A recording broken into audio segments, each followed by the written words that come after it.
پاکستان کے ضلع قصور کے اس نوجوان مجاہد کی کہانی جس نے اسرائیل کی سرحدوں کو ہلا کر رکھ دیا۔ اسلام کی بقا کی جنگ لڑنے والے اس مجاہد کی طویل داستان سننے سے پہلے چینل کو سبسکرائب کیجیے تاکہ کہانی کی تمام ترقصات آپ تک ہمیشہ پہنچتی رہیں۔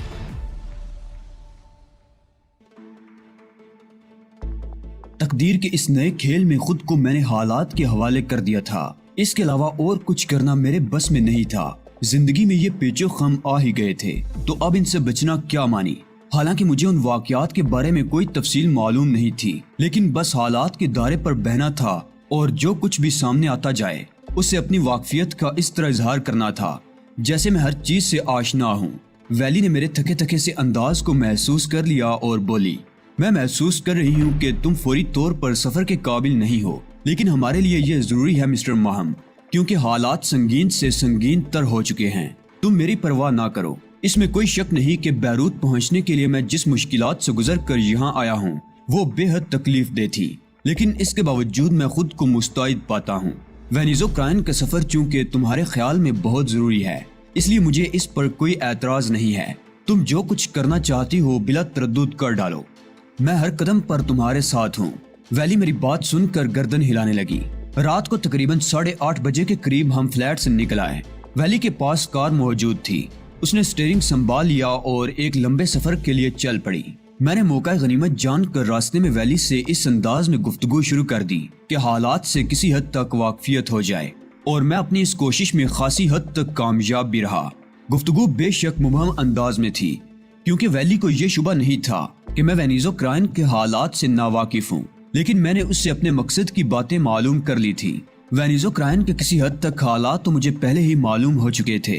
میڈون اینڈ گوریلوں کے بارے میں تفصیلات کا علم بھی ہو گیا تھا۔ یہ ایک بالکل نیا ہی معاملہ تھا جو اسپین کے نواحی علاقے میں پیدا ہو گیا تھا، اور یہاں اس سلسلے میں خاصی ہنگامہ خیزیاں چل رہی تھی۔ مجھے تعجب ہوا کہ ایک جانب تانڈوز اپنی کارروائیوں میں مصروف تھے، دوسری طرف میڈون اینڈ گوریلے اپنا کام کر رہے تھے، اور ان کا معاملہ بھی خاصا خطرناک ہو رہا تھا۔ فان بیرو وینیز اوکرائن کا ایک اہم آدمی تھا، اور میرے سلسلے میں یعنی البرٹ ماہم کے سلسلے میں اس کے سپرد بہت سی ذمہ داریاں کی گئی تھی۔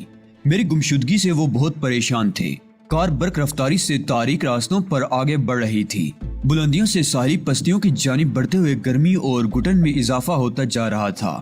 بہت دور پہاڑوں پر کہیں کہیں بادلوں کی گرج کے ساتھ بجلی بھی چمک رہی تھی، اور یوں محسوس ہوتا تھا جیسے آگے بارش ہو رہی ہو۔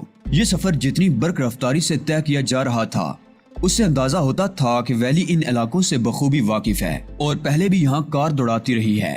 وہ طویل ترین سفر مختصر وقفے میں طے کرنا چاہتی تھی، اور میں اس کی ڈرائیونگ پر حیران تھا۔ بعض اوقات موڑ کاٹتے ہوئے مجھے یوں محسوس ہوتا تھا جیسے کار اب کسی گہرائی میں پہنچ جائے گی، لیکن ویلی اس قدر اطمینان سے اسے سنبھالے ہوئے تھی کہ مجھے اس لڑکی کی مہارت کا اعتراف کرنا پڑا۔ البتہ میں نے کسی بھی جگہ کسی قسم کی پریشانی کا اظہار نہیں کیا تھا۔ بالآخر ایک طویل سفر طے کرنے کے بعد ہم ایک ایسی جگہ پہنچ گئے جہاں کسی قدیم دور کا ایک قلعہ نظر آ رہا تھا۔ ہمیں اس قلعے کے درمیانی راستے سے گزر کر آگے بڑھنا تھا۔ قلعہ سنسان پڑا ہوا تھا، یوں لگتا تھا جیسے وہاں روحوں کا بسیرا ہو۔ انسان کا نام و نشان تک نظر نہیں آتا تھا۔ قلعے کے آخری سرے پر پہنچنے کے بعد ویلی نے کار کی رفتار سست کر دی اور پھر اسے سڑک سے نیچے اتار کر کھڑا کر دیا۔ کیوں خیریت؟ میں نے سوال کیا۔ ہمیں یہاں سے آگے کا سفر پیدل طے کرنا ہوگا، کیونکہ اس علاقے میں کاروں کا سفر مشکوک نگاہوں سے دیکھا جاتا ہے۔ رات کے وقت خاص طور سے یہاں کار کا سفر نہیں کیا جا سکتا، کیونکہ کاریں ان کی نگاہوں میں آ جاتی ہیں، اور گوریلے یہاں قدم قدم پر موجود ہیں۔ میں نے گردن ہلائی اور کار سے اتر آیا۔ تھوڑا سا فاصلہ طے کر کے ہم ایک آبادی میں داخل ہو گئے۔ اس آبادی میں افلاس و عثرت کے دردناک مناظر بکھرے ہوئے تھے۔ اکا دکا دکانیں کھلی ہوئی تھی جن میں مٹی کے تیل کی لالٹینیں روشن تھی۔ اطراف میں بے شمار ندی نالے تھے جن پر تختے جوڑ کر راستے تعمیر کیے گئے تھے۔ چھوٹی چھوٹی کشتیوں، بجروں اور ہاؤس بوٹوں سے پٹی ہوئی ایک نہر کے تختوں والے پل سے گزرنے کے بعد مجھے یوں محسوس ہوا جیسے میں صدیوں پرانے کسی شہر میں آ گیا ہوں۔ مکانوں کا انداز اور آبادیاں بھی اسی قسم کی تھی۔ گو رات خاصی ہو چکی تھی، لیکن لوگ سڑکوں، گلیوں اور بازاروں میں چلتے پھرتے نظر آ رہے تھے۔ ایک جگہ رک کر ویلی نے ایک نوجوان سے سان بیرو کے مکان کا پتہ پوچھا تو نوجوان نے چونک کر ہم دونوں کو بغور دیکھا اور پھر ایک جانب اشارہ کر دیا۔ ہم اس سمت بڑھ گئے۔ ایک اور پل عبور کر کے ہم مکانات کے ایک ایسے علاقے میں پہنچے جہاں سے ساحل نظر آ رہا تھا۔ ہم نے ساحل پر نگاہ دوڑائی اور اسی وقت ویلی میرے بازو پر ہاتھ رکھ کر بولی، ہمیں اس طرف چلنا ہے۔ اس کی آواز میں ایک عجیب سی کیفیت تھی۔ میں اس کے ساتھ آگے بڑھنے لگا۔ میرا خیال ہے اس نوجوان سے راستہ پوچھ کر میں نے اچھا نہیں کیا۔ کیوں؟ میں نے چونک کر پوچھا۔ مجھے تعقب کا شبہ ہو رہا ہے۔ میں نے پلٹ کر دیکھا، لیکن قرب جوار میں چلنے پھرنے والے لوگوں میں سے کسی کے بارے میں بھی یہ اندازہ نہیں ہو سکا کہ وہ تعقب کر رہا ہے۔ ویلی کی بات کو میں نے نظر انداز کر دیا اور اس کے ساتھ آگے بڑھتا رہا۔ تھوڑی دیر کے بعد ویلی نے ایک سمت اشارہ کرتے ہوئے کہا، نوجوان نے جو پتہ بتایا تھا اس کے مطابق فان بیرو کا مکان وہی ہونا چاہیے۔ پہلے تم نے کبھی یہ مکان نہیں دیکھا؟ میں نے پوچھا۔ نہیں، فان بیرو کو یہاں آئے زیادہ عرصہ نہیں گزرا۔ وہ دراصل تمہاری وجہ سے یہاں رکا ہوا ہے، ورنہ یقیناً تمہارے ساتھ اب تک بیروت پہنچ گیا ہوتا۔ چلو دیکھتے ہیں، میں نے کہا۔ اگر یہی فان بیرو کا مکان ہے تو یہاں پر تو غیر معمولی سناٹا طاری ہے۔ آؤ آؤ آگے آؤ، میں نے کہا اور ویلی کے ساتھ بانسوں کے بنے ہوئے ایک بڑے دروازے سے اندر داخل ہو گیا۔ تختوں کا بنا ہوا دروازہ کھلا ہوا تھا۔ ویلی رک گئی اور پلٹ کر پیچھے دیکھنے لگی۔ پھر وہ سہمی ہوئی آواز میں بولی، میں دعوے سے کہتی ہوں کہ وہ لوگ ہمارا تعقب کر رہے ہیں۔ ہم خطرات میں گر گئے ہیں اور واپسی ہمارے لیے بہت مشکل ہے۔ میں نے ادھر ادھر دیکھا اور پھر آہستہ سے بولا، اگر ہم سامنے کے رخ سے یہ چھوٹی سی دیوار پھلانگ جائیں تو نہر کے کنارے پر پہنچ سکتے ہیں اور وہاں سے ہمیں تیر کر نکلنے کا موقع مل سکتا ہے۔ ہاں، میرا خیال ہے اس کے علاوہ اور کوئی ترکیب نہیں ہو سکتی۔ بہرحال یہ بعد کی باتیں ہیں۔ وہ شخص فان بیرو آخر کہاں گیا؟ کیا وہ اپنے مکان میں موجود نہیں ہے؟ ہم مکان میں داخل ہو کر کمروں کی تلاشی لینے لگے۔ ایک کمرے سے گزرتے وقت میں نے ایک ریڈیو ٹرانسمیٹر دیکھا۔ وہاں سے آگے بڑھ کر ایک اور کمرے میں داخل ہوئے ہی تھے کہ ٹھٹک کر رک گئے۔ سامنے ہی ہمیں ایک لاش پڑی ہوئی نظر آ رہی تھی۔ کمرے کی حالت سے صاف ظاہر ہوتا تھا کہ مرنے والے نے دشمنوں سے بچنے کے لیے زبردست جدوجہد کی ہے۔ ہر چیز الٹی پلٹی ہوئی تھی اور لاش کا چہرہ انتہائی خوفناک نظر آ رہا تھا۔ ویلی نے سراسیمہ نگاہوں سے مجھے دیکھا۔ میں اس لاش کا جائزہ لے رہا تھا۔ اس کا مطلب ہے کہ وہ لوگ ہم پر پوری نگاہ رکھے ہوئے تھے۔ فان بیرو کو انہوں نے ختم کر دیا۔ اب کیا ہوگا؟ ویلی پرتشویش لہجے میں بولی۔ دفعتاً دروازے پر زوردار دستک ہوئی۔ تعقب کرنے والے بالآخر یہاں پہنچ گئے تھے اور ہمارے اوپر انہیں کوئی شبہ نہیں تھا، کیونکہ ہم ایک ایسے مکان میں داخل ہوئے تھے جہاں ایک لاش موجود تھی، ایک ایسے شخص کی لاش جسے انہوں نے بڑی جدوجہد کے بعد قتل کیا تھا۔ میرے وجود میں ایک لہر سی اٹھی۔ میں بد دل کیوں ہوں؟ بے شک یہ میرا مشن نہیں ہے، لیکن اپنی زندگی بچا کر بیروت پہنچنا تو میرا مقصد ہے۔ گریوائل سے یہاں تک آنے کے لیے بھی تو میں نے شدید جدوجہد کی ہے۔ وہاں سے یہاں تک آنے کے لیے طویل عرصے تک میں ایسے کاموں میں الجھا رہا ہوں جن کا مجھ سے کوئی تعلق نہیں تھا، لیکن تجزیہ کیا جاتا تو یہ بات ثابت ہو جاتی کہ موجودہ صورتحال کچھ بھی ہو، ایسے ہی الجھنوں میں گرفتار ہوتا ہوا میں اس حد تک کامیابی حاصل کر سکا تھا۔ بلند مقاصد کے لیے راہیں سیدھی اور ہموار نہیں ہوتی، راستے کے پیچ و خم ہی تو سفر میں دلچسپی کا باعث ہوتے ہیں۔ چنانچہ بد دلی کا یہ احساس ذہن سے نکال کر کام کرنا چاہیے، ورنہ کوئی بھی لمحہ زندگی سے نجات دلا سکتا ہے۔ ویلی کی سہمی ہوئی نگاہیں میری طرف اٹھی اور میں نے اسے جوتے اتارنے کا اشارہ کیا۔ دوسری دستک ہوئی اور اس کے ساتھ ہی ہم نے باہر کی سمت چھلانگ لگا دی۔ ویلی ہر طرح میرا ساتھ دے رہی تھی۔ پھر اس نے ندی میں چھلانگ لگا دی تھی۔ عقب میں دوڑتے ہوئے قدموں کی آوازیں ہم نے صاف سنی تھی، جن سے اندازہ ہو گیا تھا کہ ہمارے دشمن اس کوشش سے لا علم نہیں ہیں۔ ندی کا بہاؤ ایسا نہیں تھا کہ تیرنے میں کوئی دقت ہوتی۔ تھوڑی دیر کے بعد میں دوسرے کنارے پر پہنچ گیا۔ پلٹ کر نگاہ دوڑائی تو ویلی نظر نہیں آئی، لیکن چند سائے اسی جانب تیر رہے تھے۔ اب اس تکلف کی گنجائش نہیں تھی کہ رک کر اس کا انتظار کیا جائے، چنانچہ میں پھرتی سے آگے بڑھ گیا اور کسی ایسی جگہ کا جائزہ لینے لگا جہاں سے ان لوگوں پر نگاہ رکھی جائے۔ تھوڑے ہی فاصلے پر لکڑی کے تختوں کی دیوار نظر آئی جو 5-5.5 فٹ سے زیادہ اونچی نہیں تھی۔ میں نے دیوار کے اوپر ہاتھ رکھے اور دوسری طرف کود گیا۔ ذرا سا اچک کر دیکھنے سے وہ دونوں نظر آ گئے جو اسپینی باشندے ہی تھے، اور ان کے لباس بھی میرے لباس کی طرح بھیگے ہوئے تھے۔ دونوں برق رفتاری سے دوڑتے ہوئے آگے نکل گئے۔ میں نے ایک گہری سانس لی اور سوچنے لگا کہ اب کیا کرنا چاہیے۔ نہ جانے ویلی اتنا ہی سوچا تھا کہ دفعتاً میری نگاہ عقب میں اٹھ گئی۔ رسی کی الگنی پر کپڑے لٹکے ہوئے تھے جو خشک کرنے کے لیے ڈالے گئے تھے۔ کپڑوں کو ٹٹولا تو فیکٹریوں اور کارخانوں میں کام کرنے والی جیکٹ اور پتلون نظر آ گئی۔ بھیگے اور بدن سے چمٹے ہوئے اس لباس سے چھٹکارا حاصل کرنے کا موقع مل گیا تھا۔